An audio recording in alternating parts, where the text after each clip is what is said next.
கௌத்துவங்களில் பல வகை உண்டு. அவை கணபதி கௌத்துவம், முருகர் கௌத்துவம், காளி கௌத்துவம் போன்றவையாகும்.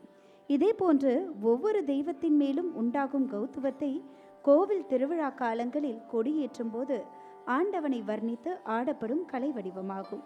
அந்த வகையில் எளிமையின் சிகரமாகவும் அறிவின் அற்புதமாகவும் விளங்கக்கூடிய மூலமுதற் கடவுளாம் விநாயக பெருமானை கௌத்துவம் என்கிற கலை வடிவத்தின் மூலமாக இனிய கவிதைகளை இயற்றி அதற்கு இசை வடிவம் கொடுத்து நாட்டிய பாவங்கள் கூட்டி இறைவனின் பெருமையை போற்றுகின்ற வகையிலே இதோ நம் மாணவிகள் வழங்க வருகிறார்கள் கணபதி கௌத்துவம். இனிமையான நாட்டை ராகத்தில் ஆதி தாளத்தில்.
கௌத்துவ வடிவங்களை சிறப்பாக நிகழ்த்தி காட்டிய நம் மாணவிகளுக்கு வாழ்த்துக்களும் பாராட்டுக்களும்.